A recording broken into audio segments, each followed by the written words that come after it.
Assalamualaikum warahmatullahi wabarakatuh. Perkenalkan, saya Yosi Nadia dari program studi pendidikan sejarah siap mengikuti lomba New Model Micro Teaching dengan tema menjadi guru profesional dalam mengimplementasikan Merdeka Belajar dalam era pandemi. Assalamualaikum warahmatullahi wabarakatuh anak-anak. Selamat pagi. Ibu harapkan kalian dalam keadaan baik-baik saja di rumah dan tetap semangat karena masa pandemik sekarang ini kalian tetap semangat dan belajar di rumah. Dan ibu telah mengirimkan link absen melalui Google Form dengan nama dan nomor urut absen. Baik anak-anak, sebelum kita memulai pembelajaran kita hari ini, alangkah lebih baiknya kita membaca doa sebelum belajar. Berdoa, mulai.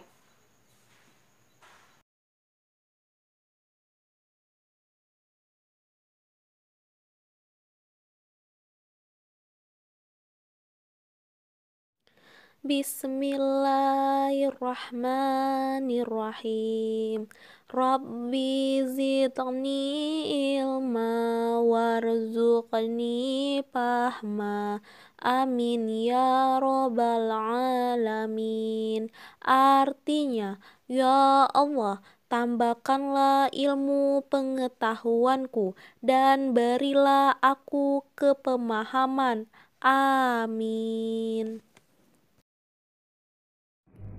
Baik anak-anak, sebelum kita memulai pembelajaran kita hari ini, Ibu ingin mengulas sedikit tentang pembelajaran kita minggu lalu. Kita membahas tentang kolonialisme dan imperialisme Belanda di Indonesia. Dan tetap perhatikan ke depan ya anak-anak, Ibu mempunyai sebuah gambar. Tolong perhatikan. Jadi, gambar di depan ini merupakan gambar bunga Rafflesia arnoldii yang berkaitan erat dengan materi pembelajaran kita hari ini. Anak-anak, kita memasuki materi kita hari ini. Adapun materi kita hari ini, kita akan membahas tentang kolonialisme dan imperialisme Inggris di Indonesia, yang akan kita bahas tentang kebijakan-kebijakan dan kendala-kendalanya. Adapun tujuan pembelajaran kita hari ini agar anak-anak semua dapat mengerti dan memahami tentang kolonialisme dan imperialisme Inggris di Indonesia. Kependudukan Inggris di Indonesia diawali dengan perjanjian kapitulasi Kuntang. Adapun perjanjian kapitulasi Kuntang berisi Pulau Jawa dan daerah sekitarnya yang menjadi kekuasaan Belanda diserahkan kepada Inggris. Yang kedua, orang-orang Belanda menjadi tawanan Inggris. Dan yang ketiga, orang-orang Belanda dapat dikerjakan dalam pemerintahan Inggris. Adapun kebijakan-kebijakan menurut Gubernur Jenderal Thomas Stamford Raffles, yang pertama, kerja rodi dan penanaman wajib dihapuskan dan digantikan dengan penanaman bebas oleh rakyat. Yang kedua, pelaksanaan sistem sewa tanah. Dan yang ketiga, Pulau Jawa dibagi menjadi 16 keresidenan. Baik anak-anak, di sini Ibu akan menjelaskan tentang berbagai macam bidang dari kebijakan Raffles. Yang pertama yaitu bidang pemerintah. Yang pertama, membagi Pulau Jawa menjadi 16 keresidenan. Yang kedua, melarang kerja paksa dan perbudakan. Dan di bidang ekonomi, yang pertama adalah kebijakan sewa tanah, yang mana tanah tersebut rakyat masih dibebankan oleh pajak karena pemilik tanah adalah pemerintah. Dan yang ketiga yaitu dari sistem ilmu pengetahuan, di mana Raffles merintis buku History of Java. Dan yang kedua yaitu adanya kebun raya Bogor dan ditemukannya bunga Rafflesia arnoldii. Anak-anak, tolong tetap perhatikan. Ibu mempunyai video terkait pelaksanaan sistem sewa tanah pada masa kependudukan Inggris di Indonesia. Pelaksanaan sistem sewa tanah atau pajak tanah atau land rent, yang kemudian meletakkan dasar bagi perkembangan sistem perekonomian uang. Kebijakan dan program land rent yang dicanangkan Raffles tersebut terkait erat dengan pandangannya mengenai status tanah sebagai faktor produksi. Menurut Raffles, pemerintah adalah satu-satunya pemilik tanah yang sah. Oleh karena itu, sudah selayaknya apabila penduduk Jawa menjadi penyewa dengan membayar pajak sewa tanah dari tanah yang diolahnya. Baik anak-anak, materi selanjutnya mengenai tentang pelaksanaan sewa tanah. Adapun dalam pelaksanaan sewa tanah terdapat rincian penetapan pajak yang diperkenalkan oleh Raffles. Penetapan pajak berdampingan dengan kesuburan tanah. Masing-masing terbagi menjadi 3 klasifikasi. Klasifikasi pertama yaitu terbaik 1, sedangkan 2 sedang, dan yang ketiga yaitu sangat kurang. Dan berikut rincian penetapan pajak. Pajak dipungut perorangan.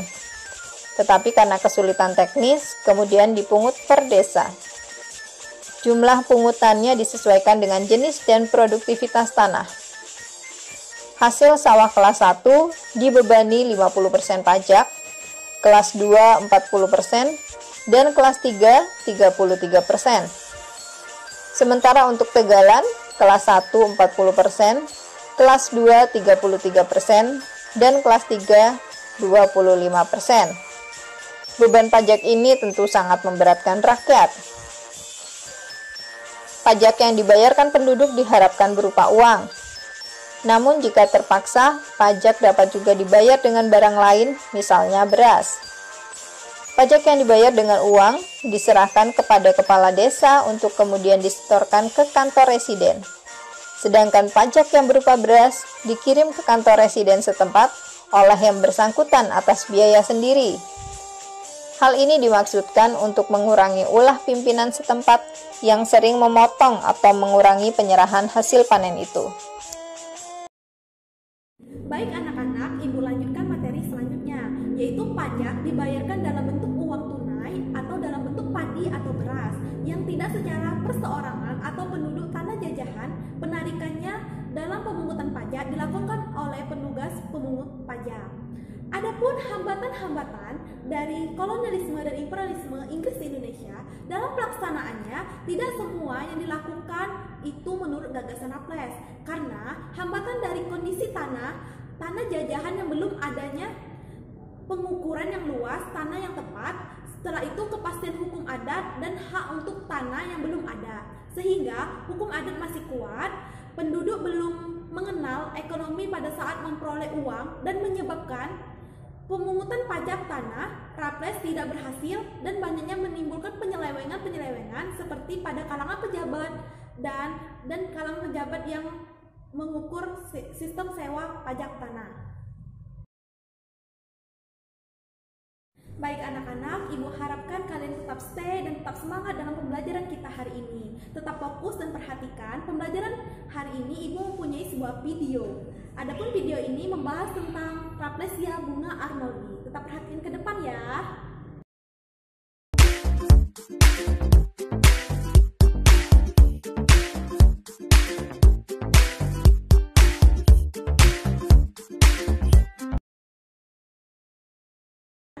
Adapun kendala-kendala dalam kebijakan kolonialisme dan imperialisme Inggris di Indonesia, yang pertama, budaya dan kebiasaan petani sulit diubah. Yang kedua, pengawasan dari pemerintah kurang. Sehingga pada tahun 1816 dikembalikan lagi kekuasaan Indonesia dari pihak Inggris kepada pihak Belanda dengan perjanjian Convention of London.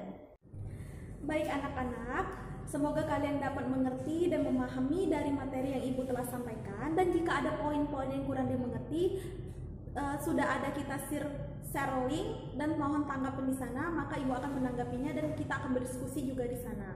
Dan sesuai dengan janji Ibu minggu lalu, hari ini kita akan membahas dan membagi anak-anak semua menjadi dua kelompok diskusi. Yang pertama, membahas tentang pengaruh positif dari kolonialisme dan imperialisme Inggris di Indonesia. Sedangkan kelompok yang kedua, kita akan membahas tentang pengaruh negatif dari kebijakan kolonialisme dan imperialisme Inggris di Indonesia. Tetapi berdiskusi di sini berbeda dengan diskusi kita seperti yang ada di kelas. Di sini kita menggunakan link atau menggunakan aplikasi seperti Google Classroom ataupun Zoom Meeting. Di sana kita akan berdiskusi dan kita akan menyampaikan pendapat, dan di sana kita akan belajar bersama, sama-sama belajar, mengetahui bersama dalam materi tentang kolonialisme dan imperialisme Inggris di Indonesia. Anak-anak tetap stay di rumah saja dan diskusinya melalui daring yaitu melalui WhatsApp atau Google Classroom maupun Zoom Meeting.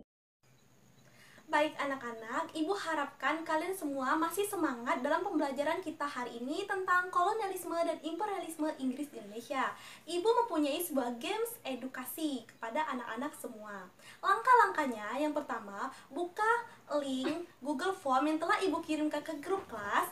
Yang kedua, pilih jawaban yang paling tepat antara A, B, C, D, dan E. Dan yang ketiga, Ibu beri waktu 10 menit untuk mengerjakannya. Ibu mulai dari sekarang.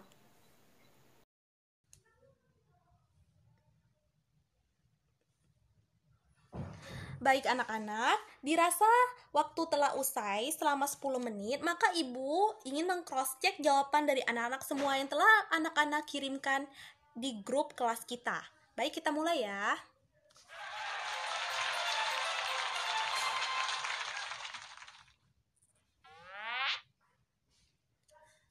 Soal pertama. Salah satu kebijakan dari Gubernur Jenderal Thomas Stamford Raffles adalah A. Sewa tanah, B. Kerja paksa, C. Monopoli perdagangan, D. Kerja wajib, dan E. Pendidikan wajib. Ayo, jawabannya apa? Dari jawaban yang telah anak-anak berikan kepada Ibu, jawabannya adalah yang paling tepat, yang paling benar. A. Sewa tanah. Wah, tepat sekali anak-anak. Jawabannya adalah sewa tanah. Dengan skor. Pertanyaan kedua. Pada masa pemerintahan Gubernur Jenderal Stamford Raffles, Pulau Jawa dibagi menjadi berapa keresidenan? A. 18 keresidenan, B. 17 keresidenan, C. 16 keresidenan, D. 15 keresidenan, dan E. 14 keresidenan. Jawabannya adalah C. 16 keresidenan. Ya, tepat sekali anak-anak. Pertanyaan ketiga. Pada tahun berapakah Inggris kembali menyerahkan kekuasaan kepada pihak Belanda?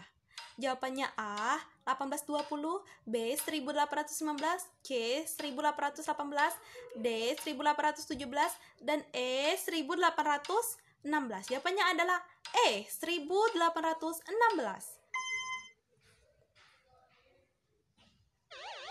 Ya, tepat sekali anak-anak.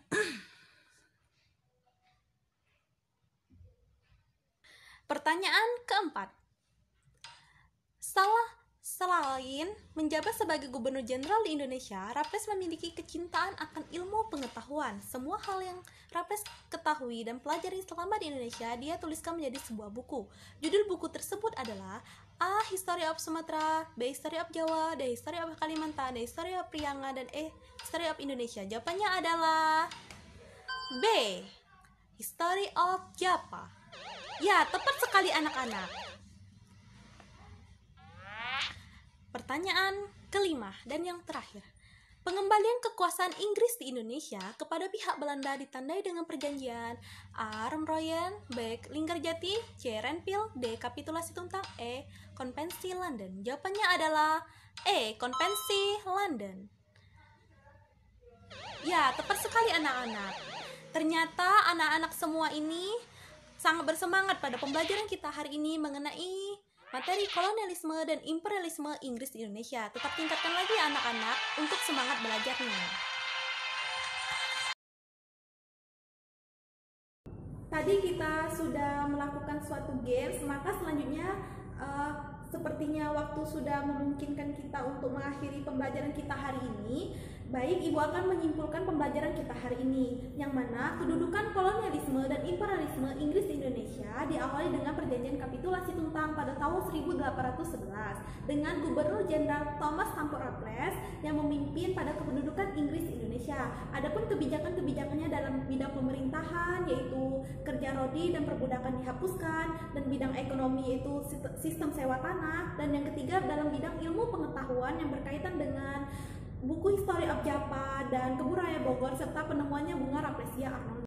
Baik anak-anak semua, tolong perhatikan. Ibu mempunyai tugas untuk kalian kerjakan di rumah yang berjumlah 5 soal dan akan dikumpulkan minggu depan melalui Google Classroom. Yang pertama, jelaskan sistem sewa tanah masa kependudukan Raffles di Indonesia. Yang kedua, jelaskan dampak positif dan negatif dari kependudukan Inggris di Indonesia. Yang ketiga, jelaskan dampak dari bidang ilmu pengetahuan masa kependudukan Raffles di Indonesia. Yang keempat, jelaskan dampak dari bidang pemerintahan masa kependudukan Raffles di Indonesia. Dan yang kelima, jelaskan kendala-kendala kependudukan Inggris di Indonesia.